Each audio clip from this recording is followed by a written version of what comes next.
네, 안녕하세요 여러분, 반갑습니다. 제55회 전국대학생 생물학 심포지엄 충청분회 최종 발표를 맡게 된 카이스트 생명과학과 박건이고요. 그리고 함께 발표를 맡아주실 충남대학교 미생물분자 생명과학과 김경모 학술위원장님 나와주셨습니다. 이번 심포지엄에서 유일하게 중간 발표랑 최종 발표 둘 다 하는 사람인 것 같네요. 네.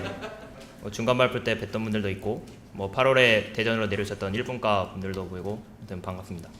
저희 충청분회는 이번 어덜트 스템셀이라는 55회 심포지엄의 주제의 소주제인 인테스티널 스템셀을 맡아서 심포지엄을 진행했는데요.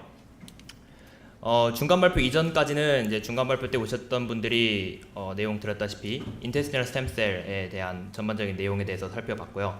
인테스티널 호메오스타시스 그리고 스템셀 자체에 대한 내용도 공부했었고 또 그 스템셀 안에서 일어나는 몰레큘러 패스웨이에 대해서도 공부했었습니다. 중간 발표 이후부터 오늘 최종 발표까지는 인테스티널 올가노이드에 대해서 공부를 했는데요. 올가노이드가 무엇인지, 그것이 어떻게 컬처되는지, 그리고 그것이 클리니컬 어플리케이션이 어떻게 응용되는지에 대해서 살펴봤고 거기에 대해서 발표를 진행하도록 하겠습니다. 먼저 인테스티널 호메오스타시스에 대해서 설명해드리도록 하겠습니다. 저희 장 내벽을 보면은 이 인테스틴 에피셀리얼이 이렇게 골짜기와 언덕 구조가 반복되어 있는 구조로 이루어져 있는데요. 이 아래로 내려가 있는 골짜기를 크립트, 그리고 위에 언덕을 빌러스라고 부릅니다. 이제 우리가 융털이라고 흔히 알고 있죠. 근데 이 크립트 베이스 부분에 스템셀이 모여 있고 위쪽에는 디퍼렌시에이션 되어 있는 셀들이 위치해 있습니다. 이 저희 인테스틴 에피셀리얼은 우리 몸에서 가장 빠른 셀 디비전 턴오버 레이트를 가지고 있는데요. 그러니까 셀 분열이 빨리빨리 일어나고 세대 교체가 즉각 일어난다는 뜻이죠. 맨 아래 베이스 부분에 스템셀이 위치해 있고, 그리고 이 스템셀이 디퍼렌시에이션 될수록 위쪽으로 마이그레이션 하면서 이동을 합니다. 그래서 최종적으로 이제 스템셀에서 트랜시드 앰플리파잉 셀, TA 셀을 거쳐서 디퍼렌시에이션 된 다음에 최종적으로 빌러스 꼭대기에 위치한 다음에 마지막에 장 내부로 떨어져 나와서 세포 사멸까지 이르게 되죠. 이 피규어가 그것을 의미하는 건데요. 스템셀이 디퍼렌시에이션 돼서 세미 디퍼렌시에이트 셀이 됐다가 풀리 디퍼렌시에이트 돼서 최종적으로 리무브 되는데 이 소장 내벽은 우리가 먹은 음식물이나 혹은 음식물과 함께 섭취된 그 독성이 있는 물질들에 쉽게 노출되는 부분이기 때문에 셀들이 손상이 잘 일어나는 우리 신체 부위입니다.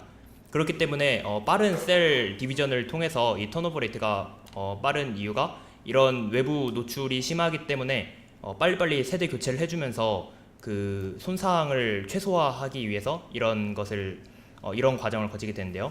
아래쪽에 시작한 스템셀이 분화돼 가면서 위쪽으로 옮겨가서 떨어져 나오는 이 현상을 통해서 장 에피셀리얼을 지속적으로 유지를 하게 되는데 이것을 인테스티널 호메오스타시스라고 합니다. 이 인테스티널 호메오스타시스를 유지하기 위한 스템셀에는 크게 두 가지 종류가 있는데요. 첫 번째는 플러스포 스템셀, 그리고 크립트 베이스 컬럼나 스템셀, 이 두 가지 종류가 있습니다. 이제 중간 발표 때는 QS 스템셀, 그러니까 QSC 그리고 액티브 스템셀 ASC라고 표현을 했는데 좀 더 제너럴하게 쓰이는 정식 명칭은 플러스포 스템셀 그리고 크립트 베이스 컬럼나 스템셀입니다. 줄여서 CBC 스템셀이라고도 부르고요. 플러스포 스템셀이라고 명명된 이유는 이 크립트의 가장 베이스인 부분에서 플러스4 위치해 있기 때문에 플러스포 스템셀이라는 이름이 붙었고요. 또 크립트 베이스 컬럼나 스템셀은 그 이름에서 딱 알 수 있다시피 크립트의 가장 베이스인 부분에 이 스템셀들이 모여있기 때문에 CBC 스템셀이라고 부릅니다. 여기 적혀 있듯이 이 플러스포 스템셀은 BMI1이라는 프로테인 셀 마커를 가지고 있고요. 반면 CBC 스템셀은 LGR5라고 하는 프로테인을 셀 마커로 가지고 있습니다. 그러니까 이후에 만약에 BMI1 셀 혹은 LGR5 셀이라고 용어가 나거나 QS 스템셀, QSC 그리고 액티브 스템셀, ASC라는 용어가 나오면은 이 각각 스템셀이라고 생각을 해주시면 되겠습니다. 자, 이 스템셀이 두 가지로 구분되는 이유가 있겠죠. 이 두 가지의 역할이 다르기 때문입니다. 첫 번째로 플러스포 스템셀은 이 인테스틴 에피셀리얼에 데미지가 들어갔을 때 그 데미지를 리커버리하는 데 사용됩니다. 이 피규어는 무엇을 의미냐면은 일단 CBGY만큼의 이레디에이션을 줬습니다. 이제 방사능으로 인테스틴에다가 손상을 줬다는 뜻이죠. 그랬더니 이게 지금 이 윗줄은 ACEG는 LGR5 셀, 즉 CBC 스템셀에다가 GFP를 링크해서 발현시킨 거고요. 그리고 이 아랫줄은 BMI1 셀에 BMI1이 발현이 되면 YFP가 함께 발현이 되고 이후 그 줄기세포가 분열해서 만들어진 딸세포들에게도 함께 YFP가 발현될 수 있도록 시스템을 설정해 놓은 실험구입니다. 각각에 대해서 자 여기 이제 크립트가 이렇게 만들어져 있는데요. 아랫부분 베이스 부분에 LGR5 스템셀이 이레디에이션 되지 않았을 때, 그러니까 손상이 없었을 때는 정상적으로 잘 발현되는 것을 알 수 있었습니다. 하지만 이제 이레디에이션을 준 다음에 이틀, 4.5일, 7일을 동안 이제 관찰을 해본 결과 LGR5 스템셀이 싹 다 죽어버렸죠. 데미지를 입혀줬더니 LGR5 스템셀이 없어졌다는 것을 알 수 있었습니다. 반면에 지금 피규어에서 이게 이렇게 초록색 점점들이 보이죠. 이 BMI1 셀은 이리데이션이 가해졌음에도 불구하고 데미지가 들어갔어도 정상적으로 셀을 그냥 유지하고 면역을 가지고 있다는 것을 알 수 있었습니다. 이 데미지 레지스턴스를 가지고 있다는 뜻이죠. 그리고 오히려 세포 분열을 통해서 더 세포 분열이 증가했다는 것을 알 수 있었습니다. 그러니까 지금 이 셀 특징을 말씀드릴 때 퀴센스하다고 그랬죠. 평소에는 세포 분열을 하지 않고 있습니다. 반면에 이 CBC 스템셀은 세포 분열을 왕성히 하고 있다는 뜻이죠. 액티브하다는 게. 그렇게 세포 분열을 하지 않고 있다가 데미지가 들어가면은 세포 분열을 하기 시작해서 죽은 세포들을 리커버리 하는데 사용된다는 뜻이죠. 반면에 CBC 스템셀은 셀 프로리퍼레이션을 하는 역할을 합니다. 평소에 세포 분열을 왕성하게 하면서 액티브한 성질을 띠고 있다는 뜻이죠. 이 피규어는 LGR5에다가는 LGR5가 발현될 때 GFP가 함께 링크돼서 발현되게끔 하고, 그리고 이후 그 딸 세포들에게 TD 토마토라고 하는 이 빨간색 다이가 발현되게끔 설정을 한 세포입니다. 설정을 한 실험군입니다. 그랬더니 베이스 부분에서는 GFP와 그러니까 LGR5를 가지고 있는 셀들이 위치해 있고, 이후 크립트에서 빌러스로 이동을 하는 이 디프레시에이션 된 셀들은 TD 토마토가 발현돼서 빨간색을 나타내는 것을 알 수 있습니다. 즉 다시 말해서 처음에 LGR5 셀에서 시작된 셀들이 디프레시에이션 돼가지고 위쪽에 있는 일반 분화된 셀들로 만들어진다는 뜻이죠. 그러니까 거꾸로 말하면은 일반 셀들은 다 LGR5 셀에서 비롯되었다는 뜻입니다. 반면 여기서도 마찬가지의 실험을 했는데요. BMI1이 발현되는 세포와 그리고 그 딸 세포들에게 YFP가 발현되도록 했었는데 아무런 노란색이 없죠. 그냥 BMI1 스템셀만 이렇게 점점 이렇게 희미하게 보일 뿐입니다. 이렇게 그 이후 딸 세포들이 어떤 스템셀에서 비롯되었는지를 추적하는 이런 시스템을 통해서 리니지 제너레이션을 이제 수치화시켜서 그래프로 가시화했는데요. 일단 LGR5 스템셀에서는 이렇게 리니지 제너레이션이 수치가 높았지만 BMI1에서는 그렇지 않고 퀴에센트한 상태를 유지한다는 것을 알 수 있었습니다. 이 그래프는 이제 뒤에서 윈트 시그널에 대해서 좀 더 자세히 설명해드리겠지만 셀 프로리퍼레이션을 촉진하는 이 윈트 시그널의 아고니스트인, 그러니까 윈트 시그널을 촉진시킬 수 있는 알스폰딘1이라는 애를 처리했을 때 각각 스템셀에 대한 반응을 살펴본 겁니다. 이제 흰색이 처리하지 않은 거고 이제 검은색이 알스폰딘1을 처리한 건데, LGR5는 그 윈트 시그널을 촉진해줬더니 이디오 커퍼레이션을 통해서 이제 셀 프로리퍼레이션이 얼마나 일어난지를 확인해봤을 때 크게 늘어난 것을 확인할 수 있었지만, BMI1은 반면에 윈트 시그널이 자극되었어도 셀 프로리퍼레이션이 크게 증가하지 않았다는 것을 알 수 있었습니다. 그러니까 즉 다시 말해서 윈트 시그널에 의해서 영향을 받아서 세포 분열을 왕성하게 하면서 이 그 인테스티널 호메오스타시스를 유지하는 데 메인 역할을 하는 애는 플러스포 스템셀보다는 CBC 스템셀이라는 것이죠. 저희는 이 인테스틴 에피스테리얼에 데미지가 들어갔을 때 데미지의 종류별로 어떤 리스폰스가 일어나는지에 대한 연구를 한 논문도 공부를 함께 했습니다. 이것은 중간 발표에서도 설명을 드렸었지만 살모넬라균에 의해서 인펙션 되었을 때 그 어떤 리스폰스가 일어나는가를 확인을 해본 건데요. 윈트 프로테인의 레벨, 그리고 베타카테인 레벨, TCF 트랜스크립션 레벨에 대해서 각각 척도로 삼아서 어떤 변화가 일어나는지를 확인을 한 겁니다. 역시 뒤에서 윈트 시그널에 대해서 설명을 해드리겠지만, 처음에 윈트가 들어오면은 베타카테인이 일어나고 이후에 TCF라고 하는 트랜스크립션 팩터가 베타카테인과 함께 핵 안으로 들어가서 셀 프로리퍼레이션을 촉진하는 트랜스크립션 액티비티를 갖게 됩니다. 자, 여기서 보시면 이제 회색과 검은색 그래프가 각각 나와 있죠. 살모넬라균에게 감염되기 전과 후를 나타내는 그래프입니다. 이 윈트3, 윈트6, 윈트9A에 대해서 감염이 되었을 때 윈트 프로테인의 양이 늘어났다는 것을 알 수 있었고요. 그리고 이 베타카테닌의 레벨에서 봤을 때 이게 PHOC, 그러니까 네, PHOC가 뭐냐면은 이게 이제 마우스에다가 살모넬라균을 인펙션 시킨 건데요. 당연히 사람한테 하진 않았겠죠. 이제 마우스의 면역에 의해서 살모넬라균이, 원래는 이제 살모넬라균을 일반적인 애를 투여해주면은 걔 면역에 의해서 죽어요. 근데 마우스의 면역에 의해서 공격받지 않은 이 엄청 센 애를 만든 게 얘고요. 그리고 이거는 뭐냐면은 살모넬라가 갖고 있는 프로테인 중 하나인데 이 인테스티널 리스폰스를 일으키는 직접적인 요인이 되는 프로테인입니다. AVRA라고 하고요. AVRA를 없앤 경우, 그러니까 즉 살모넬라를 투여했음에도 불구하고 리스폰스가 안 나타나게 조작을 한 경우, 그리고 면역에 의해서 공격받지 않고 정상적으로 인펙션 효과를 일으킬 수 있는 경우, 이 두 가지에 대해서 확인을 해봤더니 포스포릴리테드 베타카테닌과 그리고 베타카테닌 둘 다 감염되었을 때 늘어났다는 것을 확인할 수 있었습니다. 마지막으로 이것은 TCF의 트랜스크립션 액티비티를 본 건데요. 피규어 A는 그 루시퍼레이스 어세이를 통해서 트랜스크립션 액티비티를 직접 그 눈으로 확인을 한 거고요.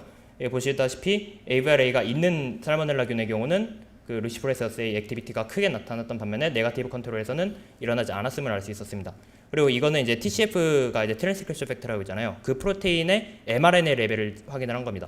그러니까 이 데이터를 종합적으로 결론을 말씀드리자면은 살모넬라균에게 감염이 되었을 때 윈트 시그널이 윈트 프로테인 레벨, 베타카테인 레벨, 그리고 TCF 레벨에서 전체적으로 감염 전보다 후가 늘어났다는 것을 시사해주는 데이터들입니다. 그리고 저는 이제 박테리얼 인펙션뿐만이 아니라 특정 케미컬에 의한 리스폰스를 확인하는 연구를 한 논문도 함께 공부를 했는데요. 이 논문에서는 에토포사이드라고 하는 항암제로 쓰이는 케미컬에 대한 리스폰스를 확인을 했습니다. 이 항암제가, 이 에토포사이드가 굉장히 독한 항암제인데요. 이 논문에서 말하고자 하는 이 결론부터 말씀드리자면은 이 에토포사이드를 쥐한테 먹이면은 걔 장이 막 파괴돼요. 그러니까 데미지를 입는데 약을 먹이기 전에 24시간 전부터 굶긴 쥐는 밥을 먹인 쥐보다 데미지가 덜 받더라라는 겁니다. 자, 여기 보시면은 각각에 대해서 검은색, 회색, 파란색, 빨간색 실험군이 각각 있죠. 검은색은 fed, 살린, 그러니까 밥을 먹인 다음에 약을 먹이지 않은 거, 그리고 fasted, 살린, 굶긴 다음에 약을 안 먹인 거, fed, 에토포사이드, 밥을 먹인 다음에 약을 먹인 거, 그리고 fasted, 에토포사이드, 굶긴 다음에 약을 먹인 거에 대해서 각각 빌러세이트, 그러니까 융털의 이 높이를, 크립트와 융털의 높이를 확인한 거고요. 크립트 넘버, 에피서리얼의 크립트의 개수가 얼마인지를 확인한 거고요. 그리고 셀퍼 크립트, 크립트 하나에 셀이 몇 개인가를 확인한 겁니다. 이 4개의 실험군에 대해서 각각 척도로서 이제 확인을 해봤는데 모두 다 밥을 먹인 다음에 약을 먹인 것이 파란색이 굶긴 다음에 약을 먹인 것보다 더 적은 거, 그러니까 데미지가 더 많이 입었다는 것을 확인할 수 있었습니다. 이것은 각 실험군에 대해서 LGR5, BMI1, 그리고 HOPX라는 셀 마커에 대해서 확인을 한 거고요. 근데 여기서 그 중간 볼펜 때 정말 간략하게 설명을 해드렸었는데 여기서 이제 저희가 한 가지 의문을 가졌습니다. 지금 이 부분이 되게 재밌는 부분인데요.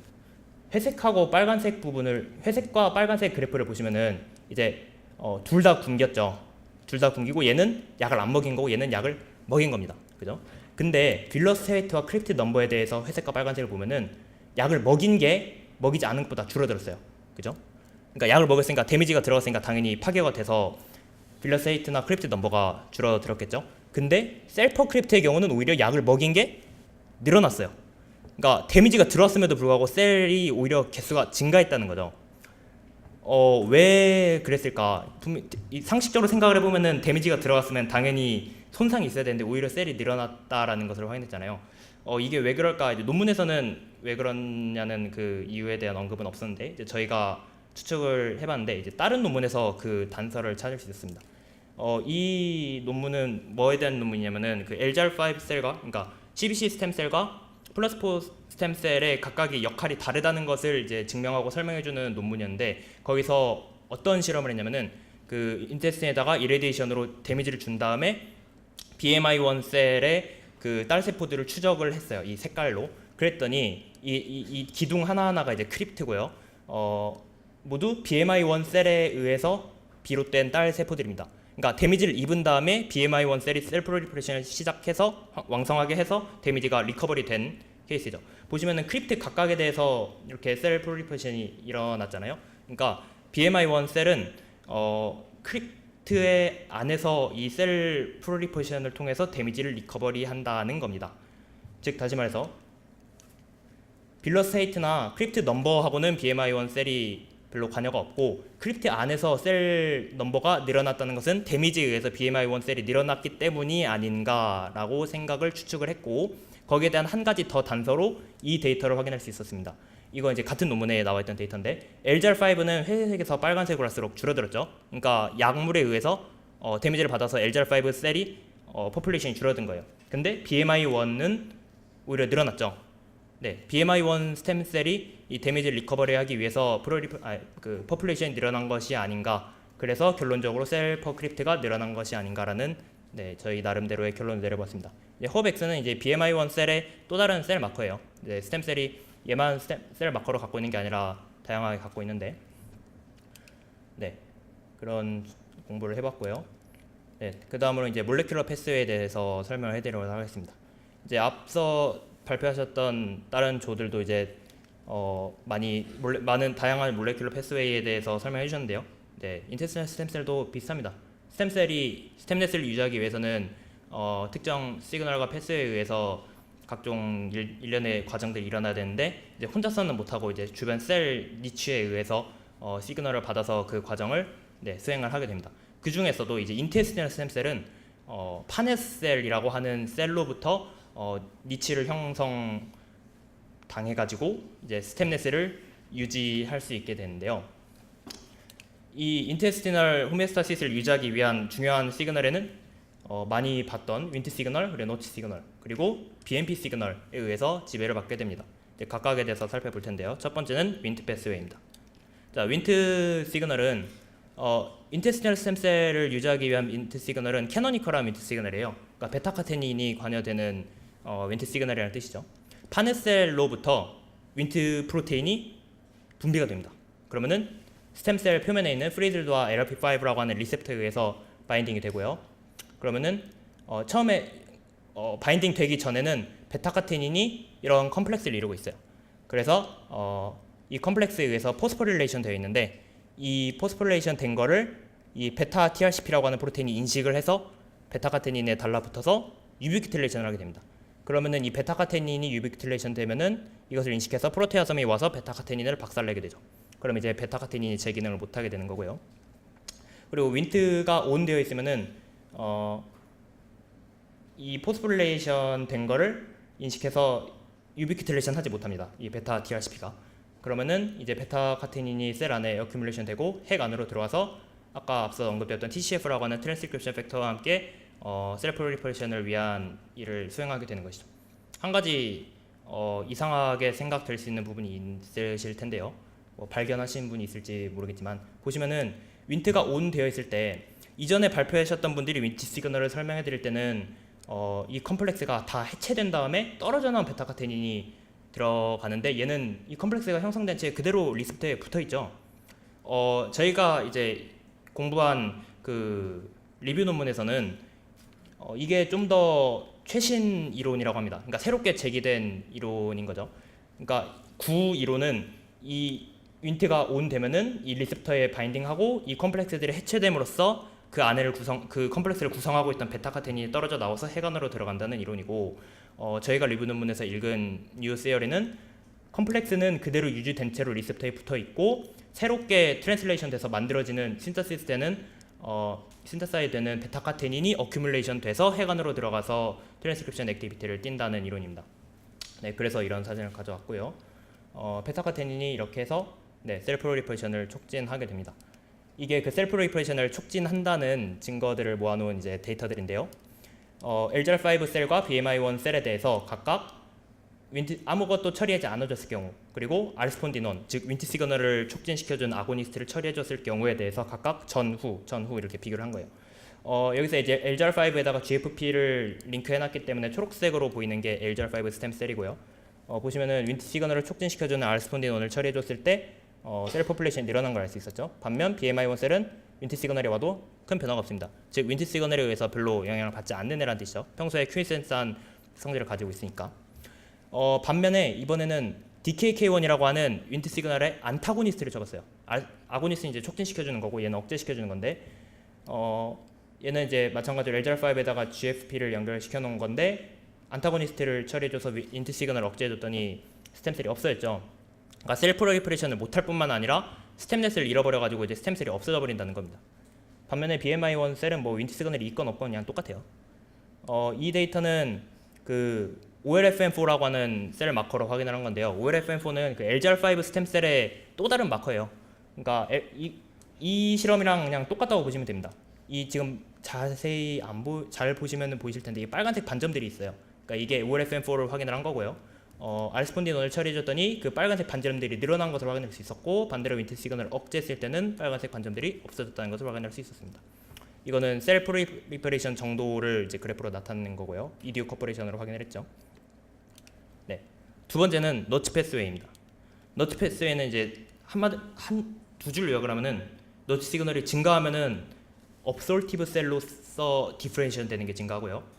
너츠 시그널이 억제되면은 시크리터리 셀로 분할을 합니다. 그 스템셀이. 업솔티브 셀은 이름에서 얘네 둘 다 이름에서 알 수 있듯이 얘는 장에서 뭔가를 분비하는 셀이고 뭔가 효소나 점막 같은 걸 분비하는 셀이고 얘는 이제 소장의 주 역할인 양분 흡수를 담당하는 애죠. 이제 그것을 증명해낸 실험들인데요. 이게 뭐냐면은 지금 너치 그 리셉터를 넉다운 시킨 거예요. 넉다운 시킨 다음에 이 시크리터리 셀의 마커들에 대해서 각각 레벨 변화를 확인을 한 건데요.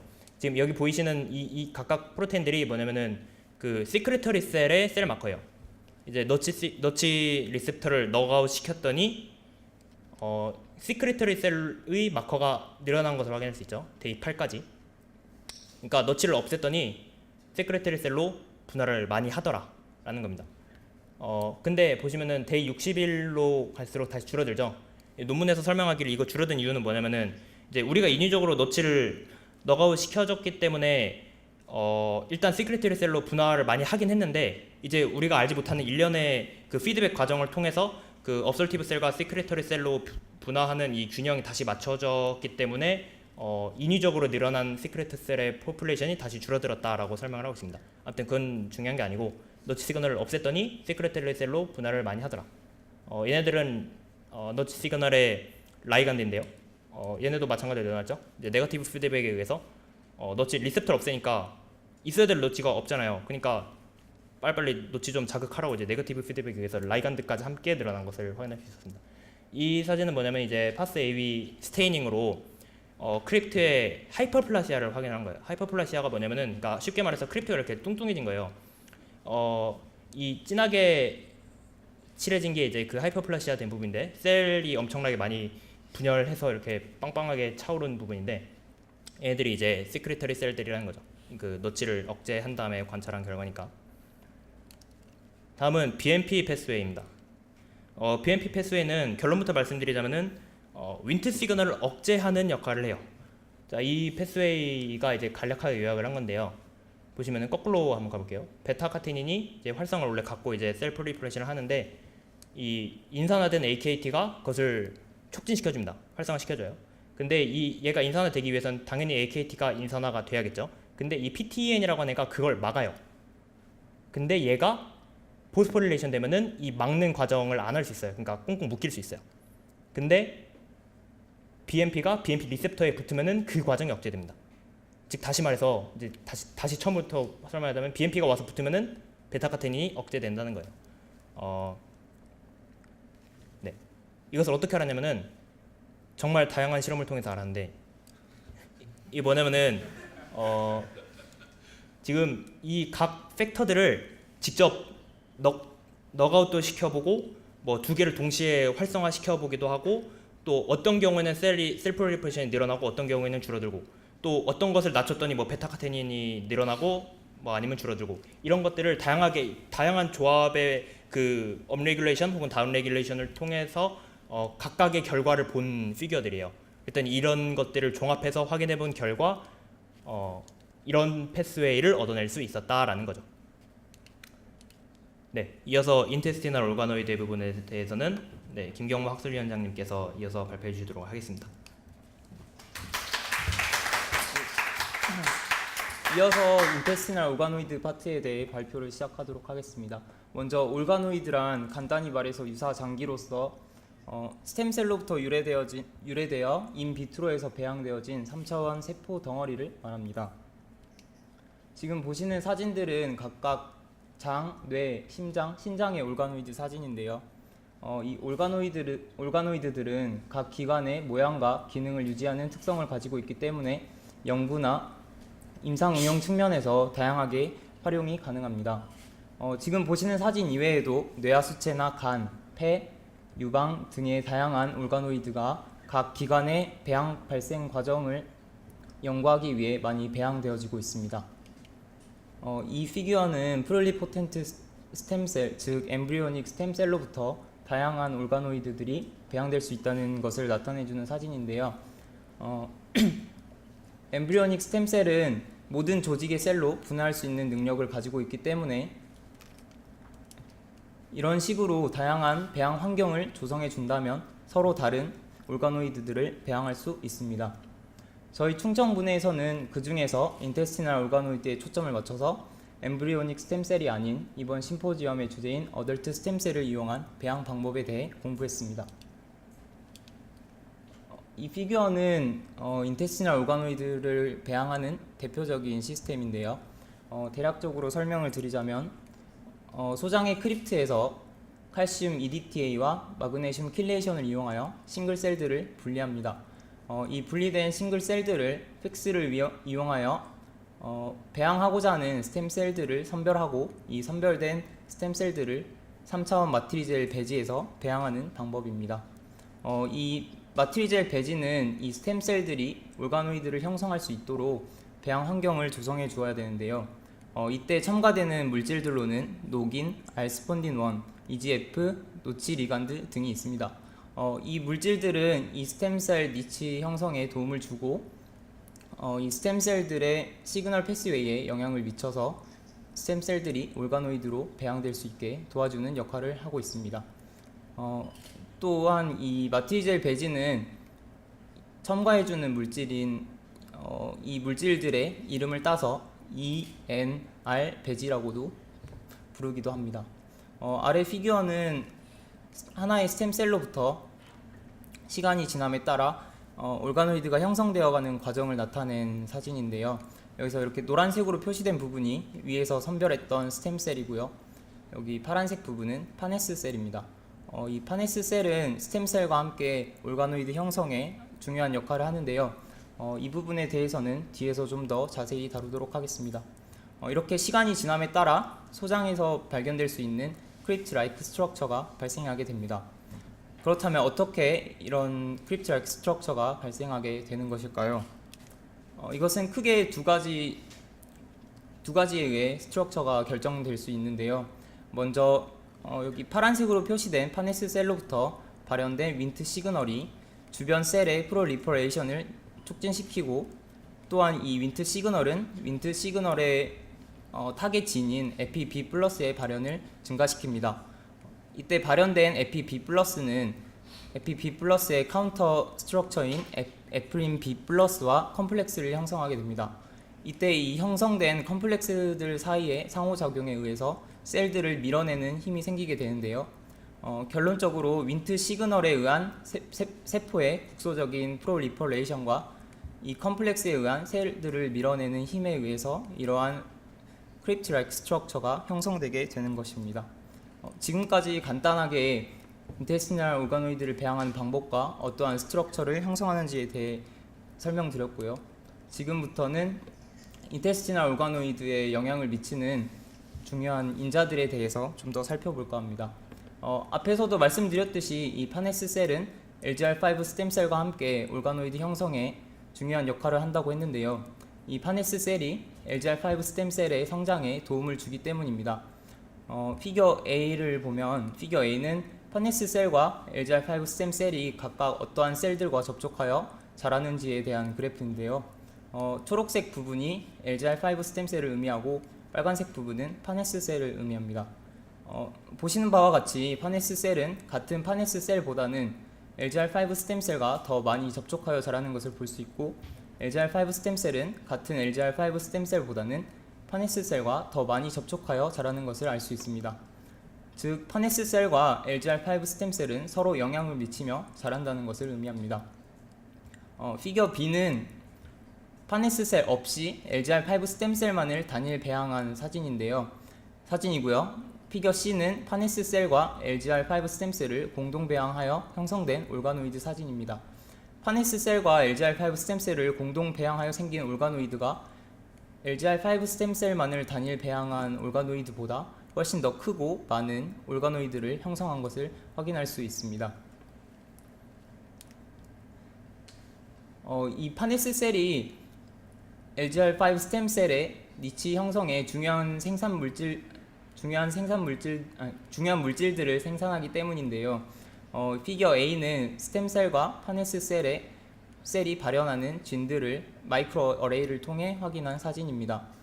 이 파네스 셀이 발현하는 진들 중에서 윈트3가 스템셀에 가장 많은 영향을 미치게 되는데요. 이 윈트는 앞에서도 잠깐 언급드렸듯이 인테스티널 올가노이드 형성에서 셀 프로리퍼레이션을 증가시키고 크립트 라이크 스트럭처를 형성하는 데 도움을 주는 역할을 하고 있습니다. 이 윈트3의 중요성은 다음 피겨들을 통해 확인할 수 있는데요. 이 피겨 B는 일반적인 마트리젤 배지에 배양한 올가노이드 사진이고요. 피겨 C는 이 마트리젤 배지에 윈트 시그널의 분비를 억제하는 이니비터를 첨가해 주어 생긴 올가노이드 사진입니다. 이 피겨에서 볼 수 있듯이 이니비터에 의해 윈트 시그널이 억제된 경우 크립트 라이크 스트럭처가 형성되지 못한 것을 볼 수 있고요. 또한 올가노이드의 크기도 일반적인 배지에서 자란 올가노이드보다 상대적으로 작은 것으로 나타낸 것을 볼 수 있습니다. 피겨 D는 피겨 C의 조성에 윈트3를 추가적으로 첨가해 준 사진인데요.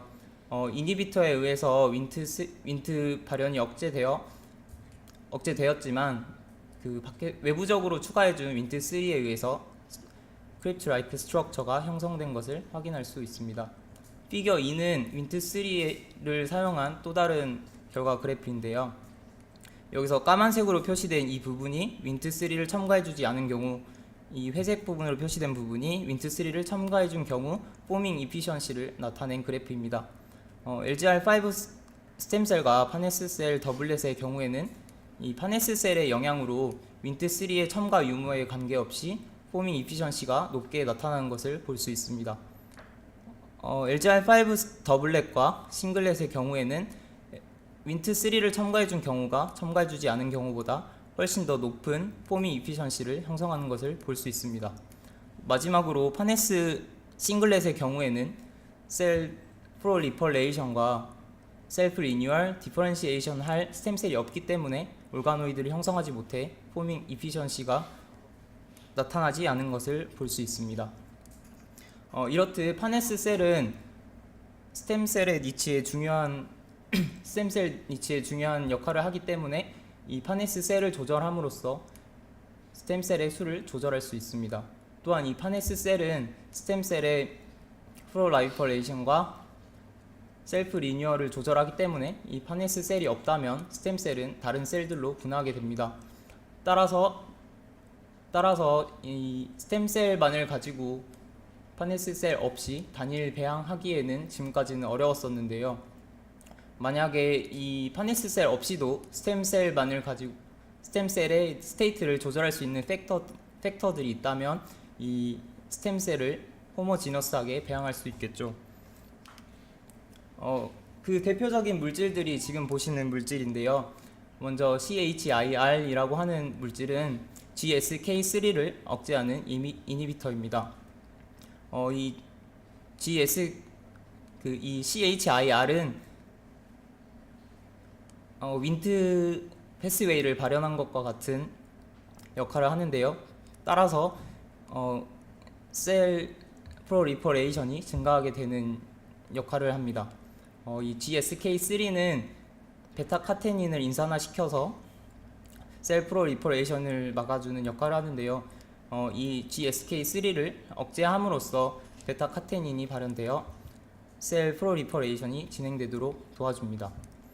두 번째 물질은 VPA라고 하는 물질인데요. 이 물질은 히스톤 디아세틸레이즈 이니비터로서 DNA와 크로마틴 컴플렉스를 느슨하게 해주는 역할을 합니다. 이 때문에 트랜스크립션이 증가하게 되고 이 증가한 트랜스크립션 때문에 노치 시그널이 더욱 활성화되게 됩니다. 그래서 이 두 가지의 물질을 이용하여 LGR5 스템셀의 호모지너스한 배양이 가능하게 되었는데요. 이것이 그 결과를 나타내주는 데이터입니다.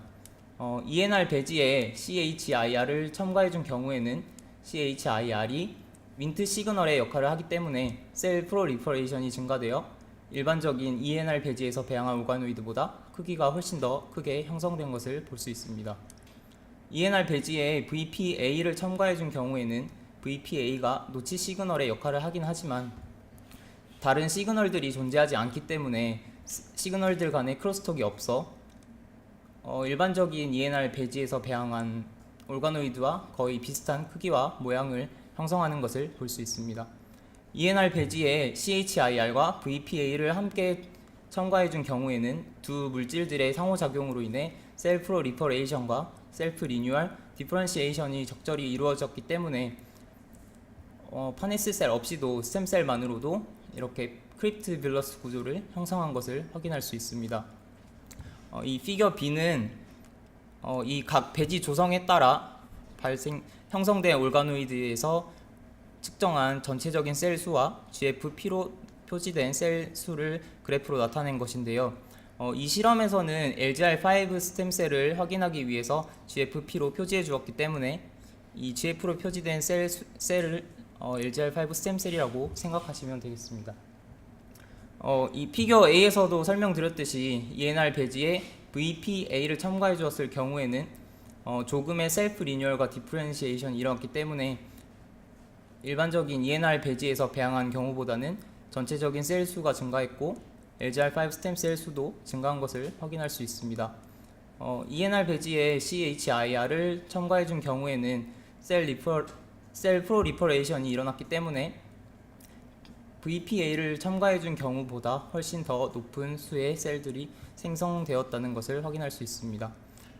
마지막으로 ENR 배지에 CHIR과 VPA를 함께 첨가해 준 경우에는 두 물질의 상호작용으로 인해 셀 프롤리퍼레이션과 셀프 리뉴얼, 디퍼런시에이션이 적절히 조절되었기 때문에 다른 배지들에서 배양한 올가노이드보다 전체적인 셀 수와 LGR5 스템셀 수가 확연히 늘어난 것을 확인할 수 있습니다. 이 피규어는 인테스티널 스템셀의 셀프 리뉴얼과 디퍼런시에이션을 도식화한 건데요.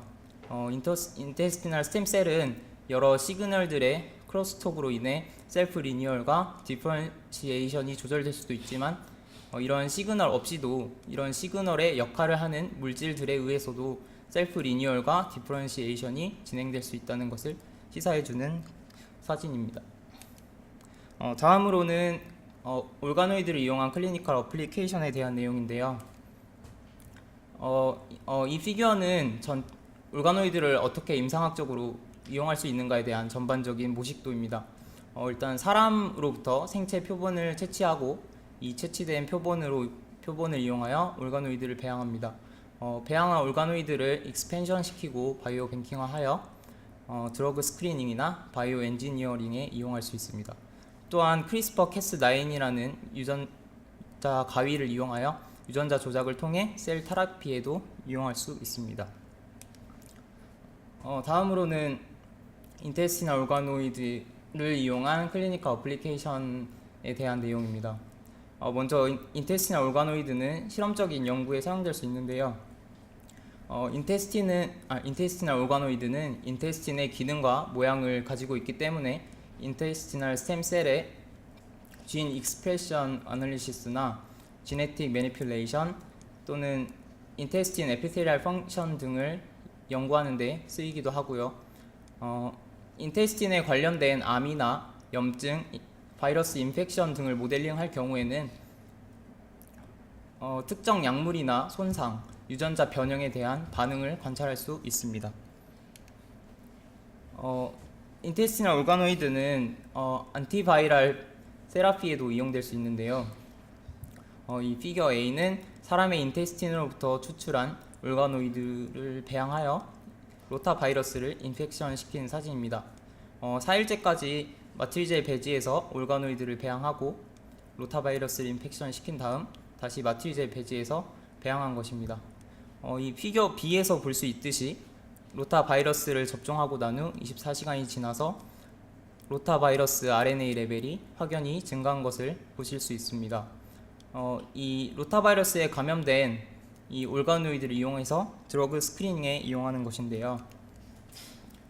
이 피겨 A와 C는 각각 로타바이러스에 감염된 카코2 셀을 드러그인 인터페론 알파와 리바비린을 사용하여 로타바이러스 RNA 레벨을 측정한 그래프입니다. 피겨 B와 D는 로타바이러스에 감염된 휴먼 올가노이드를 드러그 처리해준 후에 로타바이러스 RNA 레벨을 측정한 그래프입니다. 셀 레벨과 올가노이드 레벨 모두에서 처리해준 드러그의 양이 증가할수록 로타바이러스 RNA 레벨이 감소하는 것을 확인할 수 있습니다. 바이럴 인펙션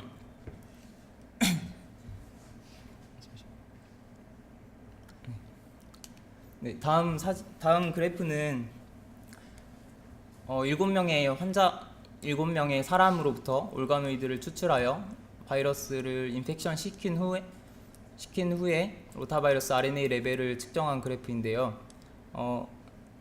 로타바이러스 RNA 레벨이 200 이상인 올가노이드가 있는 반면에 10 이하인 것들도 발견할 수 있습니다. 이러한 것들은 사람마다 바이러스에 대한 감염성이 다 다르다는 것을 의미하고요. 다음으로 드러그에 의한 감수성 그래프를 보시면 시간이 지남에 따라도 로타바이러스 RNA 레벨이 감소하지 않고 계속 증가한 경우, 즉 드러그에 대한 감수성이 없는 경우인 올가노이드도 발견되었고요. 하나의 드러그만 감수성이 있는 올가노이드, 그리고 두 가지 모두 경우에 감수성이 있는 올가노이드도 있다는 것이 발견되었습니다. 이 부분도 드러그에 대한 감수성도 사람마다 다 다르다는 것을 의미합니다. 올가노이드 모델링은 아직 연구 단계로서 특정 조건에 한정적인 양상을 보입니다. 배양된 셀 라인의 경우에는 생체 내의 셀처럼 주변의 다른 셀 간의 상호작용이 없기 때문에 드러그에 대한 감수성이나 유전자 발현 정도가 다를 수 있지만, 그에 비해 올가노이드는 셀 니치를 유지하고 있고 그로 인해 보다 신뢰할 수 있는 결과값을 가진다는 점에서 계속적인 연구가 필요할 것으로 생각됩니다. 이처럼 세포나 동물에 재현하기 어려운 인간의 질병을 환자의 세포로부터 배양한 올가노이드를 모델링하여 연구 및 개인 맞춤 치료에 사용할 수 있으며, 더 나아가 조직 재생 및 이식에도 사용될 수 있습니다. 궁극적으로는 환자의 인테스티널 스템셀을 사용하여 인테스틴의 손상의 일부를 복구하거나 인공장을 만들어 이식할 수 있게 되는 미래를 기대해 볼 수 있겠습니다. 마지막으로 서머리입니다. 인테스티널 스템셀은 TA셀로 분화하고 장을 구성하는 다른 셀들로 분화하면서 크립트 베이스에서 빌러스 쪽으로 이동한다는 것입니다. 두 번째, 액티브 스템셀은 인테스티널 호메오스테시스를 유지시키는 역할을 하고, 퀴센스 스템셀은 데미지 리커버리의 역할을 하는 셀로 밝혀졌습니다. 세 번째, 윈트 패스웨이는 셀 프로리퍼레이션을 촉진하는 역할을 하고, 노치 패스웨이는 셀 페이트를 결정하며, BMP 패스웨이는 윈트 시그널을 억제하는 역할을 한다는 것입니다. 네 번째, 올가노이드는 연구와 많은 클리니컬 어플리케이션에 이용될 수 있다는 것이고요. 다섯 번째, 파네스 셀은 EGF, TGF-A, 윈트3, 노치 리간드인 DLL4 이러한 물질들을 발현하기 때문에 스템셀 니치 형성에 중요한 역할을 하기 때문에 이 파네스 셀과 스템셀의 공동 배양이 올가노이드 형성에 긍정적인 영향을 미칠 수 있다는 것을 의미합니다. 여섯 번째로는 LGR5 스템셀의 니치 시그널링의 필수적인 부분을 제공해 준다면 파네스 셀 없이도 LGR5 스템셀만을 가지고 호모지너스하게 올가노이드를 배양할 수 있다는 것입니다. 마지막으로 인테스티널 올가노이드를 이용하여 인테스티널 스템셀 비헤이비어나 진 펑션, 디시즈 모델링에 이용될 수 있다는 것입니다. 네, 여기까지 충청군의 발표를 마치도록 하겠고 질문 있으시면 해주시면 감사하겠습니다. 내가 그 강평하러 나온 게 몇 년 동안 많이 했는데 오늘 되게 재밌었습니다. 저기 이 인테스티널 오가노이드 이제 발표한 충청군에 강평을 하러 나왔는데요. 일단 그 박건희 학생 발표를 아주 잘하네요. 아주 간결하고 명료하고 굉장히 분명합니다. 그래서 뭐 재능을 앞으로도 계속 키워서 열심히 사이언스를 하기 바랍니다. 박사 때 우리 지도 교수님이 나한테 한 말이 이 그 발표하고 이제 논문 쓰는 거 외부에다가 자신의 연구 결과를 발표하는 거를 매우 잘해야 된다. 그 보수적으로 얘기하면은 너의 앞으로의 성공을 3분의 1이 그것이 결정할 것이다. 실질적으로는 반이 결정할 거라고. 반은 얼마나 실험을 잘했느냐가 결정한다고 얘기를 했는데 하셨었어요. 근데 지금도 저 똑같은 얘기를 제 학생들한테 합니다. 사실이 그렇기 때문에 열심히 잘 하도록 합니다. 그러니까 자기가 이제 그 발표를 잘한다는 건 뭐냐면은 이제 전달력이 되게 좋다는 건데 전달은 어떤 때 가능하냐면 본인이 완벽하게 이해를 해서 앱스트랙팅을 할 수 있을 때 가능하기 때문에 그런 것 같습니다. 제가 이제 오가노이드 컬처를 해요. 그 판크레아스에서 합니다. 장이 아니고 이제 췌장에서 하는데 왜 하게 됐었냐면은 사실은 이 동물 모델을 왜 하냐면 그게 바로 인비보이기 때문이거든요. 그래서 이제 마우스를 쓰는 이유는 한 300년 동안 인브리딩이 돼 있어서 지네틱 백그라운드가 완전히 정의가 되어 있습니다. 그래서 사람한테는 뭐 형제간이라도 굉장히 많은 그 DNA가 다르고 그 다음에 그 완전히 퓨어 백그라운드라는 있을 수가 없기 때문에 통계적으로 의미 있는 데이터를 하려면은 사실 100명이 넘는 사람들은 당연한 거고 더 많이 하면 많이 할수록 좋겠죠. 근데 몰레큘러 바이올로지 실험은 그런 데서는 불가능합니다. 그래서 사실은 모델 오가니즘을 쓰는 게 맞아서 차라리 드로소필라를 쓰는 것이 오히려 이제 실험 결과가 깨끗한 거죠. 그렇게 쳤었을 때 이제 휴먼의 디지즈를 연구하는데 가장 좋은 그 지네틱 모델은 이제 마우스라서 마우스를 쓰는데요. 300년 동안 브리딩돼서 인브리딩 돼 있는 상태입니다. 자, 근데 이제 마우스에서 예를 들어 오늘 이제 애덜트 스템셀을 많이 하다가 여러분들이 필연적으로 아마 암에 대해서 되게 많이 만났을 텐데요. 제가 이제 박사 때 암생물학 했었다고 그랬잖아요. 지금도 암생물학 하는데 제가 포스닥을 스템셀을 했습니다. 이유가 그거예요. 스템셀에 대한 이해와 암에 대한 이해는 거의 굉장히 많이 맞닿아 있습니다. 그런데 이 마우스를 만들어 놓으면은 이제 유전자 낙아웃을 했는데 BRCA2 낙아웃 했더니 이제 암이 걸렸어요. 그러면은 그 분자 메커니즘을 이해하기 위해서는 우리가 세포를 꺼내서 분자적 이해를 합니다. 세포를 꺼내서 배양을 한다는 걸 어디서 하냐면 어떻게 하나요? 2D로 하죠. 모노레이어. 생각해보면 모노레이어는 인비트로입니다. 완벽하게 인비트로입니다. 왜?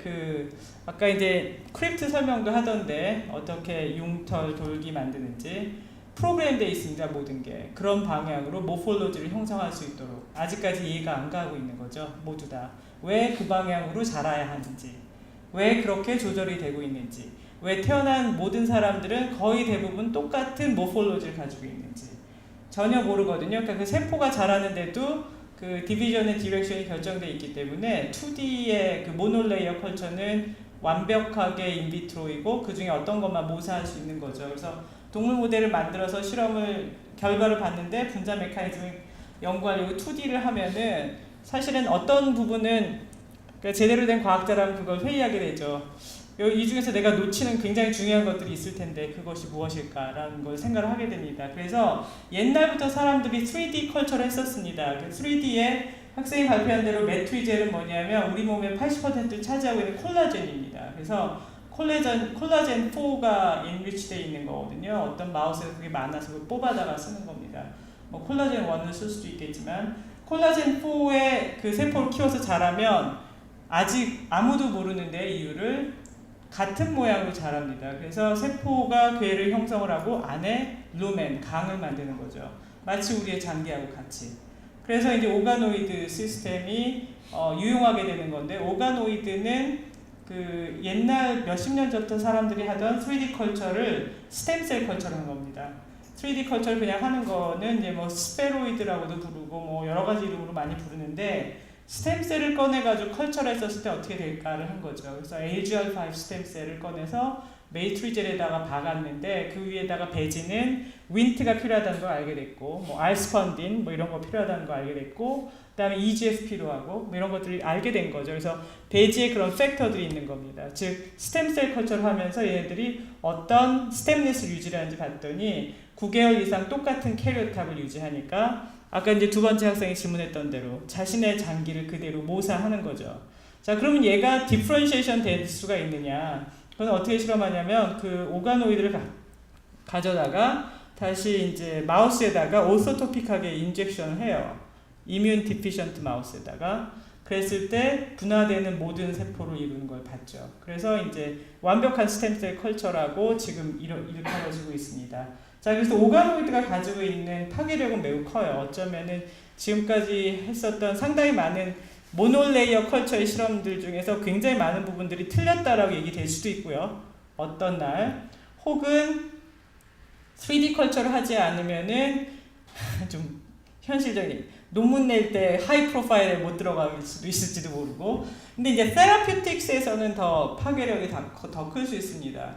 그 보통 드럭 스크리닝 할 때 2D에서 하거든요. 사람 세포 꺼내서 했는데 브로드 인스티튜트 같은 데서는 한 몇백 개에서 합니다. 그룹핑 해가지고 한 1200개죠. 로보틱스로.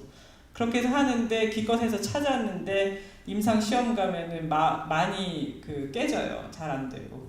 이유가 뭘까? 그래서 뭐 사람은 다르고 뭐 임상으로 가면 다르다는 굉장히 비과학적인 설명만을 늘어놨었는데 그동안 어쩌면 이게 그 원래 바이오 시스템이 가지고 있는 그 자라난 거의 방향성과 리치 이런 3D를 모두 다 무시했기 때문에 일어났을 수도 있습니다.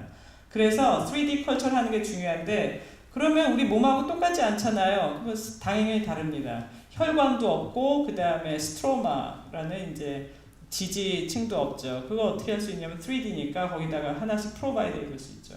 그 소위 말하는 이제 미세 환경 마이크로 인바이러먼트라고 얘기를 합니다. 그래서 그 무궁무진하죠. 사실 바이올로지와 테라피우틱스가 모두 다 무궁무진해요. 그래서 에너지 스템셀의 컬처와 이해의 방향이 제 생각에는 앞으로는 3D 방향으로 갈 것 같아요.